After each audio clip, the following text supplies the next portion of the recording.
Assalamualaikum warahmatullahi wabarakatuh. Pernahkah kita berpikir mengapa pendidikan harus memiliki tujuan, metode, dan nilai yang jelas? Nah, hal tersebut ternyata berkaitan erat dengan filsafat ilmu. Pada kesempatan ini, saya akan menjelaskan hubungan timbal balik antara filsafat ilmu dan pendidikan. Filsafat ilmu dan pendidikan memiliki hubungannya sangat erat. Filsafat ilmu membantu pendidikan agar memiliki dasar yang jelas, terarah, dan bernilai. Sementara itu, pendidikan juga berperan dalam mengembangkan pemikiran dan penerapan filsafat ilmu dalam kehidupan sehari-hari.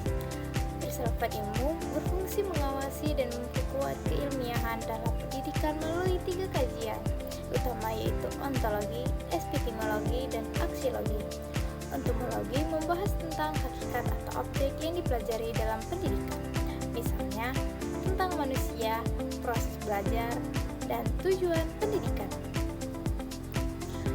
Epistemologi membahas bagaimana ilmu pendidikan diperoleh, dikembangkan, dan dibuktikan kebenarannya melalui penelitian dan metode ilmiah.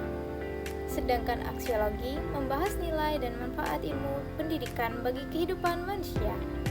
Melalui ketiga kajian tersebut, ilmu filsafat membantu pendidikan agar tidak hanya berfokus pada penyampaian materi, tetapi juga memperhatikan nilai, tujuan, dan manfaat pendidikan bagi peserta didik dan masyarakat. Di sisi lain, pendidikan yang bermakna, bernilai juga ikut memperkuat perkembangan filsafat ilmu. Pendidikan menjadi tempat lahirnya pemikiran-pemikiran baru, penelitian, serta inovasi dalam dunia ilmu pengetahuan. Melalui proses pendidikan, manusia diajak berpikir kritis, logis, dan reflektif, sehingga filsafat ilmu terus berkembang mengikuti perubahan zaman dan kebutuhan masyarakat. Filsafat ilmu juga sering disebut sebagai pisau analisis dalam membedah persoalan pendidikan. Hal ini karena filsafat ilmu mampu membantu melihat suatu masalah dari berbagai sudut pandang.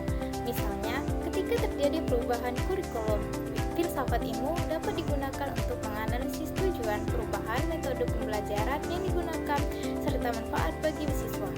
Dengan begitu, kebijakan pendidikan tidak dibuat secara sembarangan, tetapi berdasarkan pemikiran rasional dan bernilai. Contoh penerapan filsafat ilmu dalam pendidikan dapat dilihat dari kurikulum Merdeka. Dalam kurikulum ini, siswa tidak hanya dituntut menghafal materi, tetapi juga diajak berpikir kritis, kreatif, dan aktif dalam proses pembelajaran. Guru berperan sebagai fasilitator yang membantu siswa menemukan pengetahuan melalui pengalaman belajar. Hal ini menunjukkan adanya penerapan aspek ontologi, epistemologi, dan aksiologi dalam pendidikan. Jadi, dapat disimpulkan bahwa filsafat ilmu dan pendidikan saling berkaitan dan saling memperkuat satu sama lain. Filsafat ilmu memberikan dasar pemikiran yang ilmiah dan bernilai bagi pendidikan, sedangkan pendidikan menjadi sarana perkembangannya ilmu pengetahuan dan pemikiran manusia. Demikian penjelasan yang dapat saya sampaikan mengenai hubungan timbal balik antara filsafat ilmu dan pendidikan. Semoga penjelasan ini dapat menambah pemahaman kita tentang pentingnya filsafat ilmu dalam dunia pendidikan. Terima kasih. Wassalamualaikum warahmatullahi wabarakatuh.